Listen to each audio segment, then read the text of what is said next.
Okay dear students, हम आज banking and insurance में आपका जैसे एक सब्जेक्ट है बैंकिंग एंड इंश्योरेंस, इसी के बारे में बात करेंगे। So in case of banking and insurance हमने कुछ चीज़ें ऑलरेडी डिस्कस कर भी ली है कि ओरिजिन ऑफ बैंकिंग के बारे में हमने बात कर ली थी पहले। उसके अलावा हम जो है देखेंगे कि बैंकिंग स्ट्रक्चर किस तरह का इंडिया में है, उसके बारे में बात करेंगे। सो कुछ ब्रीफ पॉइंट्स मैंने यहाँ लिखे हैं ओरिजिन ऑफ बैंकिंग के, अदरवाइज हम डिस्कस कर चुके हैं। तो बैंक्स के लिए मैंने आपको कहा कि बैंकिंग रेगुलेशन एक्ट 1949 जो है एक इम्पॉर्टेंट रोल प्ले करता है। उसके अलावा हमारे कंपनीज एक्ट 2013 के उसके प्रोविजन भी अप्लाई होते हैं वहाँ पे। तो reserve bank of India is apex body in the case of the banking structure with in India. हमने ऑलरेडी इस बारे में डिस्कशन कर रखी है। तो चलिए टॉपिक हमें कंटिन्यू करते हैं। इसमें सबसे पहले हम देखते हैं कि ओरिजिन ऑफ बैंकिंग के बारे में अगर हम डिस्कशन करते हैं कि ओरिजिन कहाँ से हुआ, कैसे हुआ, ऑलरेडी हम बात कर चुके हैं। लेकिन this is from ancient times, पुराने समय से जो है बैंकिंग सिस्टम चलता आ रहा है। हम इंडिया की बात करें, थ्रू आउट वर्ल्ड की बात करें, बैंकिंग सिस्टम हमारे काफ़ी लंबे टाइम से है। कोई आज की बात नहीं कि banking is of current scenario, this is a very much old scenario. तो मनी लेंडर्स की अगर हम बात करें with in India, money lenders were playing a very much important role उस वक्त। लेकिन क्या होता था कि जो है they use to charge very much higher rate of interest, तो इंटरेस्ट रेट बहुत ज़्यादा चार्ज करते थे। लेकिन and they taking the deposits भी लेते थे, उसके अलावा लोगों को लोन देते थे। ये मनी लेंडर जो हमारे पुराने टाइम में आपने मूवीज में भी देखा होगा, अदरवाइज भी साहूकार इसको हम हिंदी में कहते हैं, वो कंसेप्ट है। With the passage of time, modern timing की बात करें, मॉडर्न टाइम्स में तो बैंकिंग बिगेन इन यूरोप। मैंने डिस्कशन कर रखी थी कल परसों की क्लास में। यूरोप से शुरू हुआ, 14th सेंचुरी की बात है। It started from Europe. और उसके बाद हम बात करते हैं इंडिया की बात करें तो फर्स्ट मॉडर्न जो बैंक है that was bank of Hindustan. 1770 में ये बना बैंक ऑफ हिंदुस्तान। 1770 में ये जो है बैंक ऑफ हिंदुस्तान इंडिया में सबसे पहले बना। Then after that later stages में हम एसबीआई की बात करें, 1806 में एस्टेब्लिश हुआ। उसके अलावा भी मैंने कुछ और चीज़ें आपको ऑलरेडी बताई है, but this is just a brief idea about these things. ठीक है, तो उसके बाद हम बात करते हैं कि इंडियन बैंकिंग सिस्टम में रिफॉर्म्स की अगर हम बात करते हैं कि रिफॉर्म्स जो हैं वो कब से रहे। रिफॉर्म्स का बहुत इंपॉर्टेंट रोल है इंडियन बैंकिंग सिनेरियो में। तो अगर हम रिफॉर्म्स को देखें, नेशनलाइजेशन ऑफ बैंक्स ये हुआ 1969 में, उसको 1980 में। These are very much important years for us, हमारे लिए बहुत इंपॉर्टेंट साल है ये। 1969 एंड अदर वन इज 1980।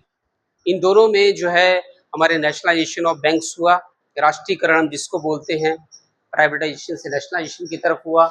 और उसका लीड बैंक स्कीम भी शुरू हुआ। लीड बैंक मतलब हर स्टेट में भी कहीं ना कहीं लीडिंग बैंक होता है। हिमाचल में भी बात करें, हिमाचल का भी लीडिंग बैंक है कोई ना कोई, पंजाब नेशनल बैंक का यूको में, मेरे हिसाब से यूको बैंक है शिमला की तरफ, हो सकता है रीजन वाइज भी हो। तो लीडिंग बैंक स्कीम शुरू हुई। उसके बाद establishment of regional rural banks, ये रिफॉर्म्स हुए हैं जो ये हम 1991 हमारा इंपॉर्टेंट ईयर है। 1991 के बाद रिफॉर्म्स हुए इंडियन बैंकिंग स्ट्रक्चर में। तो लीड बैंक स्कीम शुरू हुई। उसके अलावा रीजनल बैंक, रूरल बैंक का कंसेप्ट आया वहाँ पर। Then after that priority sector lending. Priority sector lending का मतलब है सोशल एंड इकोनॉमिक डेवलपमेंट के लिए, when we are talking about India, India की सोशल और इकोनॉमिक डेवलपमेंट के लिए हमने जो है वहाँ पर प्रायोरिटी सेक्टर, जैसे फार्मर्स को लैंडिंग की बात हुई, इन एडिशन टू दैट जो हमारे गरीब तबका है उनके लिए, या फिर पर्टिकुलर सेक्टर्स हो गए इंडस्ट्री के लिए, इस तरह से प्रायोरिटी सेक्टर के ऊपर लैंडिंग की बात हुई। दीज आर आफ्टर 1991 के रिफॉर्म्स हुए, धीरे धीरे रिफॉर्म्स के बाद चलते गए। तो उसका टेक्नोलॉजिकल एडवांसमेंट। अब पुराने सिस्टम की बात करें, earlier it was not digital banking system, पहले डिजिटल बैंकिंग का सिनेरियो नहीं था। Right now we are having digital banking system. आप देखिए कोर बैंकिंग सिस्टम है, you can access your account from one branch, अपने मोबाइल से भी आप देख सकते हो। ठीक है, आपका अकाउंट हो सकता है किसी और लोकेशन में हो, लेकिन उसके बावजूद किसी और लोकेशन में आपका अकाउंट जो एक्सेस किया जा सकता है बैंक्स के द्वारा भी, अदरवाइज भी आप पैसे जो विड्रॉ कहीं भी कर सकते हैं थ्रू एटीएम। और उसके अलावा एप्स वगैरह का भी, this is digitalisation of banking system, earlier it was not there. ठीक है, उसी तरह से स्ट्रेंथनिंग द हम बात करें लिबरलाइजेशन एंड डीरेगुलेशन। कंट्रोल जो था लिबरलाइजेशन यानी खुले तौर पर खुली अर्थव्यवस्था हम जिसकी बात करते हैं, दैट केम इनटू एग्जिस्टेंस, उस तरह का कंसेप्ट हमारे यहाँ शुरू हो गया। So when we are talking about liberalisation, खुली छूट मिल गई बैंक्स के लिए, रूल रेगुलेशन का कंट्रोल थोड़ा कम होने की बात हुई, एंड आफ्टर दैट डीरेगुलेशन की बात है, कंट्रोल ओवरऑल कम करने की बात हुई। रूल्स रेगुलेशन हैं बट इतने ज़्यादा नहीं कि परेशान करने वाले हों। Then after that merger and consolidation of banks की हम बात करते हैं। बहुत से बैंक्स जो हैं वो मर्ज हुए और उसके बाद हम कहते हैं कि अभी रिसेंटली 5-7 साल पहले भी कुछ बैंक्स का मर्जर हुआ है। Right now we are having just few banks, door close कर दें। We are having just few banks, हम कुछ ही बैंक्स की बात करेंगे। जैसे बहुत सारे बैंक्स थे, कुछ साल पहले इनको कम कर दिया। State bank of India group की बात करते हैं, पहले state bank of Travancore, state bank of हमारे अलग अलग थे, state bank of Patiala, state bank of Bikaner and Jaipur, उसी तरह स्टेट बैंक ऑफ मैसूर। इस तरीके से बैंक से स्टेट बैंक की सब्सिडीज थी, सभी का फिर से वापस हम स्टेट बैंक का बन गया है, एक स्टेट बैंक ही नजर आएगा। सिमिलरली कैनरा बैंक में कुछ एक बैंक मर्ज हुए, यूको बैंक में हुए, यूनियन बैंक ऑफ इंडिया में, पंजाब नेशनल बैंक में हुए, अब गिनती के कुछ बैंक बचे हुए हैं कुछ सालों से। सो कंसोलिडेशन ऑफ बैंक और मर्जर भी इसी तरह का, ये तो बेसिक चीजें हम डिस्कशन करेंगे इस बारे में लेटर स्टेजेस में भी। नाउ हमारे लिए जो थोड़ा सा इम्पोर्टेंट जो एक और पॉइंट है, दैट इज रिलेटेड टू, हम जब बात करेंगे that is organisational structure of Indian banking system. Indian banking system का ऑर्गेनाइजेशन स्ट्रक्चर क्या है, किस तरह से ये हमारा चलता है, हम उसके बारे में बात करेंगे।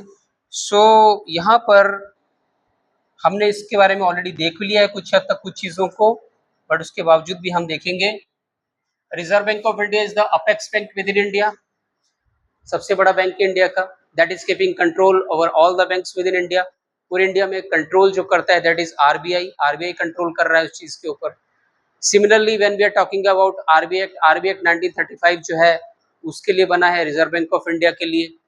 सो this is the apex bank. Ultimately जो डिफरेंट पॉलिसीज बैंक्स के लिए बनेंगी वो सब रिजर्व बैंक ऑफ इंडिया बनाता है। Then another type of system is there, RBI के अंडर शेड्यूल्ड बैंक्स आते हैं। शेड्यूल्ड बैंक्स में जो है we are having commercial banks. Commercial banks में कौन कौन से हम शेड्यूल्ड बैंक्स पर हम डिस्कस करेंगे बाद में साथ में। पब्लिक सेक्टर बैंक्स की, जिसमें कि गवर्नमेंट का जो है, गवर्नमेंट ओन्ड है ये सारे बैंक्स, गवर्नमेंट का शेयर है काफी हद तक इनमें, this are government owned banks. ये पब्लिक सेक्टर बैंक जिसे हम कहते हैं, पीएसबीज कहते हैं, ठीक है। उसी तरीके से हमारे पास प्राइवेट सेक्टर बैंक्स हैं, जैसे पीएनबी के सॉरी पब्लिक सेक्टर बैंक के कुछ एग्जांपल है, पंजाब नेशनल बैंक हो गया हमारे पास, यूको बैंक हो गया, एसबीआई हो गया, कैनरा बैंक हो गया। ये सारे जो एग्जांपल हैं, these are the examples of the, और भी बहुत से हैं, यूनियन बैंक ऑफ इंडिया हो गया, these are the examples of the public sector banks. ये सभी पब्लिक सेक्टर बैंक्स हैं।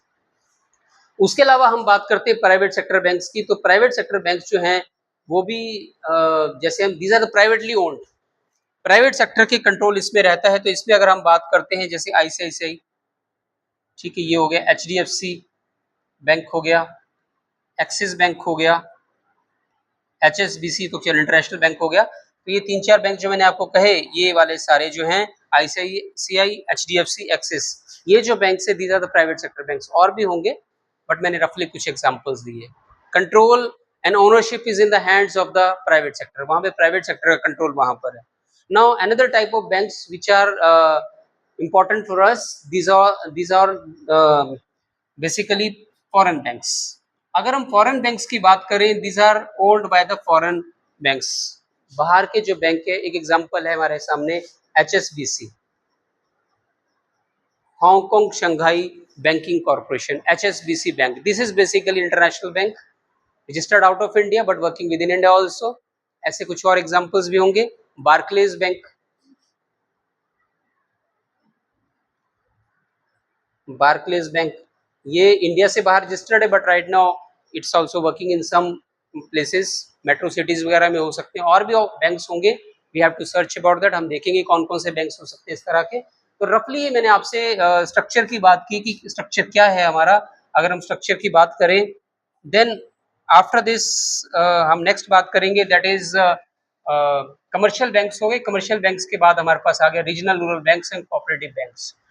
और रीजनल रूरल बैंक्स में मैंने आपको कुछ कहा है, जैसे कि मैंने हिमाचल में कहा जोगिंद्रा बैंक है, ये डिस्ट्रिक्ट सोलन की तरफ चलता है जोगिंद्रा बैंक।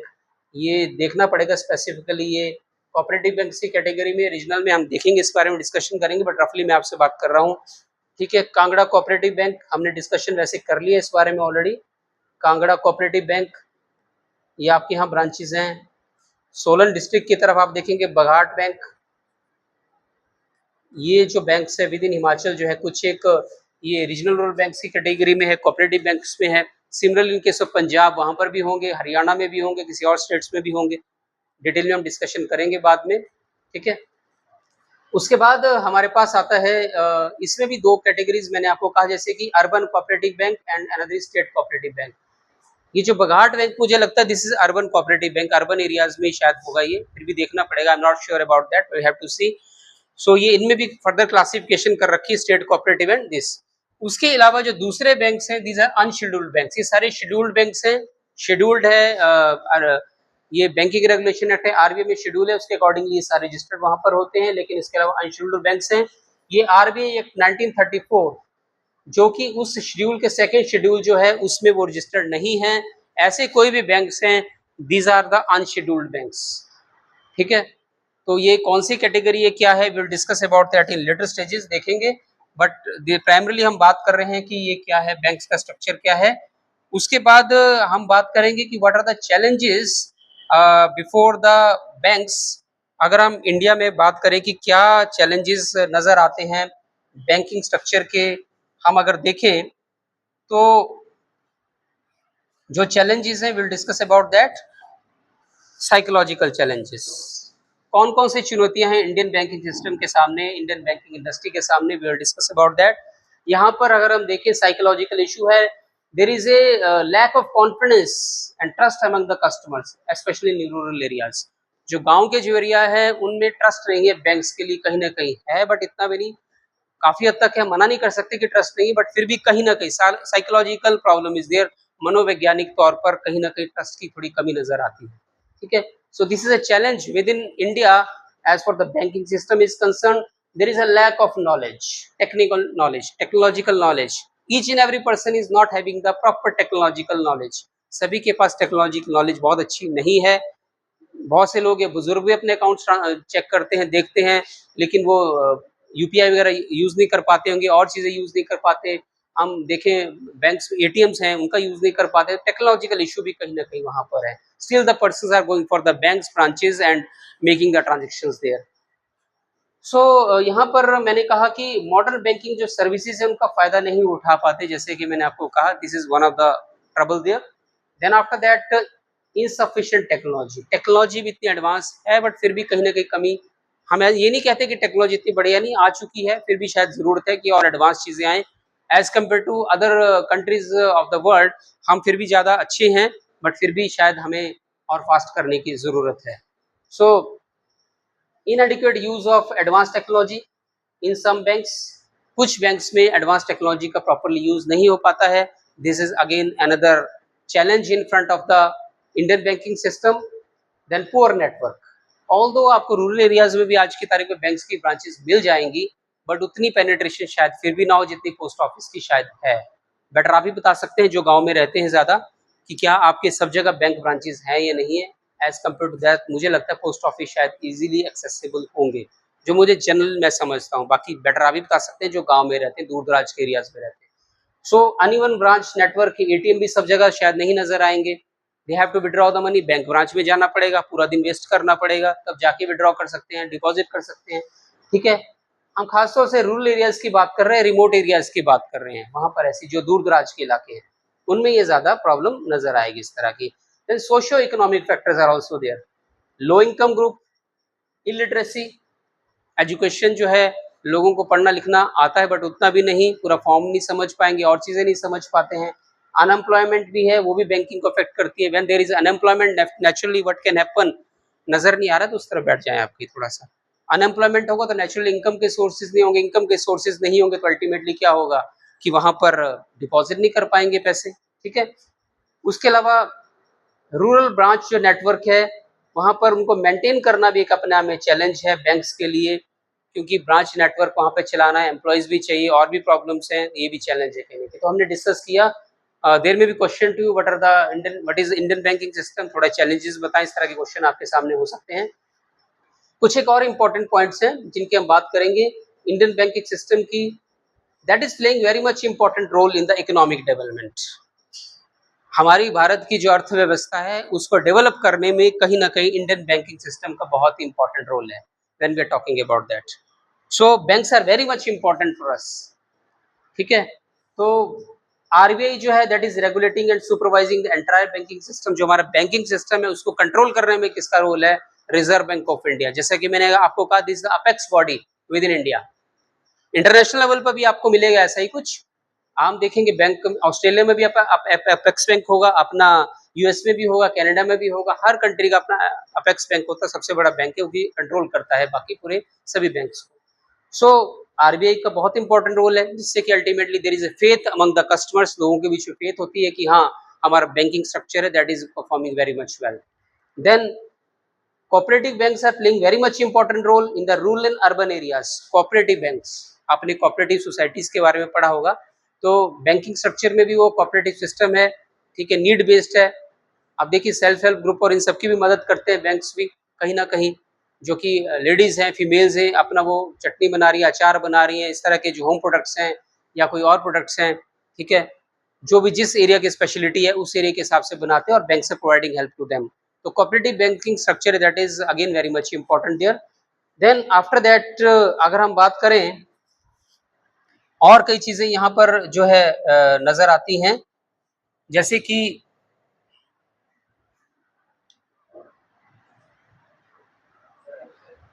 कहाँ से होगा ये, अच्छा मैंने शिफ्ट कर दिया इसको। सो नेक्स्ट इज, हम इसके बाद बात करते हैं कि इंडियन बैंकिंग सिस्टम जो है उसमें कोऑपरेटिव बैंक्स का मैंने बता दिया। Next is reforms and technology are essential for the economy. हमारे लिए रिफॉर्म्स बहुत ज़रूरी हैं, and with the passage of time हम रिफॉर्म्स की तरफ मूव कर रहे हैं, और जो रिफॉर्म्स है they are very much important. तो रिफॉर्म्स और टेक्नोलॉजी का रोल जो है फ्यूचर के लिए बहुत इंपॉर्टेंट होने वाला है आने वाले टाइम में, बिकॉज हम बैंक्स जो चाहते हैं अपनी एक्सपेंशन करें, अलग अलग एरियाज में अपनी ब्रांचेज ओपन करें, लेकिन ये तभी पॉसिबल हो सकता है जब टेक्नोलॉजी बूस्ट होगी, एम्प्लॉयज एक ब्रांच में कम से कम वहां पर रहें, ठीक है। तो टेक्नोलॉजी के ऊपर फोकस करना चाहते हैं बैंक्स भी। Then after that, what is the importance of banking system? Why there is a need of banking system? क्यों जरूरत है? अगर हम बैंकिंग सिस्टम की बात करें तो banking system is basically mobilising of savings की हम बात कर रहे हैं। Basically the persons who are having the excess money in their hand, जिनके पास ज्यादा पैसा है, यानी कि ज्यादा पैसे का मतलब है they are having the idle money in their hands. Earning हो रही है, घर के खर्चे भी निकल चुके हैं, उसके अलावा पैसा बच जाता है। So if they are keeping their money in their box, घर में रख लेते हैं, तो उससे कुछ नहीं मिलने वाला नहीं है। If they are depositing their money in the banks, बदले में कुछ उनको इंटरेस्ट मिलेगा, ठीक है। So mobilization of saving, ultimately there are certain persons who are in the need of money, जिनको क्रेडिट की जरूरत है, लोन की रिक्वायरमेंट है, उन्होंने घर बनाना है, उन्होंने बिजनेस चलाना है, गाड़ी खरीदनी है, बाइक खरीदनी है, कुछ भी इस तरह की चीजें, पर्सनल लोन्स हैं, उन लोगों को बैंक जो है लोन प्रोवाइड करवाते हैं। So, यही बिजनेस है अल्टीमेटली बैंक्स का। They are providing the funds to those persons who are not having the money, और जिनके पास एक्सेस है उनसे डिपॉजिट्स लेना। And ultimately this is promoting the economic growth. ये अल्टीमेटली क्या कर रहा है? इकोनॉमिक ग्रोथ को प्रमोट कर रहा है। सो अल्टीमेटली हम बात करें, ट्रेड एंड इंडस्ट्री को भी प्रमोट कर रहा है कहीं ना कहीं। ट्रेड एंड इंडस्ट्री को प्रमोट कर रहा है। अल्टीमेटली ट्रेड इंडस्ट्री कैसे प्रमोट होगी? लोगों के पास पैसा होगा तो ultimately they can start their business. बड़े बड़े बिजनेस डिपेंड कर रहे हैं इस पे, छोटे बिजनेस तो डिपेंड करेंगे ही करेंगे, ठीक है। And ultimately helps in financial inclusion. सभी जो है जिन्हें फंड्स की जरूरत है, पैसे की जरूरत है, सभी का ओवरऑल डेवलपमेंट कहीं ना कहीं हो रहा है, ओवरऑल इकोनॉमिक ग्रोथ हो रहा है, और इंडिविजुअल ग्रोथ है पर्सनस का, बैंक्स का भी फायदा हो रहा है अल्टीमेटली। तो हम इसके बारे में हम डिटेल्स में फिर डिस्कस करेंगे। सो अब ये पॉइंट जो है, strong banking is the backbone of strong economy.